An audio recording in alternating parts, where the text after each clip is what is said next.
This is KOAA News 5 at 10. And good evening, everyone, and thanks for watching News 5 at 10. I'm Rob Port. I'm Diane Derby. This is New Tonight at 10, loosening government restrictions on marijuana. That is what the U.S. Department of Health and Human Services is pushing for in a new letter to the Drug Enforcement Administration. Now, the recommendation is to reclassify marijuana as a lower-risk drug. Our Maggie Bryan in studio tonight to break down what this means and how it could affect local dispensaries. Maggie? Yeah, Rob and Diane, the recommendation is to move marijuana down from a Schedule 1 drug to a Schedule 3 drug. I talked with a local dispensary who says this could help them out financially, but others say it's a step in the wrong direction.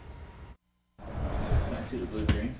Absolutely. Pure Medical, a dispensary in Colorado Springs, has been selling medical marijuana since 2009. Its manager is in favor of legalizing it federally. We could do great things within the industry. She says a recent recommendation by the Federal Health and Human Services Agency to reclassify marijuana as a lower risk drug could be a step in that direction. It does not have the potential to cause bodily harm the way that heroin, fentanyl, cocaine, these other drugs tend to do. Right now, marijuana is a Schedule 1 drug, along with other drugs like heroin and LSD. Below that are drugs like fentanyl, cocaine, and meth. The reclassification would bring marijuana down to a Schedule 3 drug, alongside ketamine, some steroids, and Tylenol with codeine. Drugs are classified by their potential for abuse, if they can be used medically, and how addictive they are. To purport that cannabis is more physically addicting and causes more bodily harm than fentanyl is ignorant at best and irresponsible at worst. The shop manager says reclassifying the drug could mean equal financial benefits for dispensaries. By making it a Schedule 3,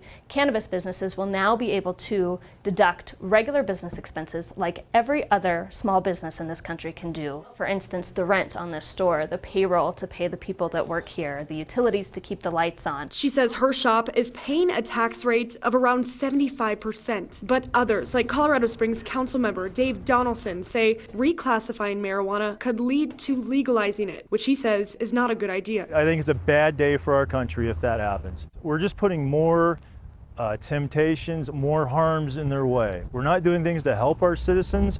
Our government is now doing things to harm our citizens. Right now in the U.S., 40 states have legalized either recreational or medicinal marijuana. While a reclassification would not legalize marijuana, the shop manager says it would bring the drug down to a more appropriate schedule. And now it is up to the DEA to conduct its own review. There is no set timeline on how long that will take. Of course, we will continue to follow this for you. Diane. Maggie Bryan, thank you. Let's take a deeper look now into marijuana's history in the state of Colorado. Cannabis was actually legal throughout the U.S. in the 1800s. It was mainly used for medicinal purposes. That's according to the National Library of Medicine. As for Colorado, in 1917, the legislature passed a law that made planting and harvesting marijuana a misdemeanor. In 1929, Colorado made it a felony to sell, possess, or distribute it. Things started to shift over the next 50 years. In 1975, Colorado decriminalized marijuana. Still had to pay a fine if you got caught with the drug. Then in 2012, recreational marijuana legalized for people 21 years of age and older. 2014, retail stores could begin to sell recreational pot. Since then, millions of dollars of revenue has also been generated. According to the Colorado Department of Revenue, more than $14.7 billion has been generated through marijuana sales. Just this year, more than $780 million. That has generated $2.5 billion in tax revenue. According to a study done by Leafly Jobs, more than 35,000 people are employed in Colorado's marijuana industry.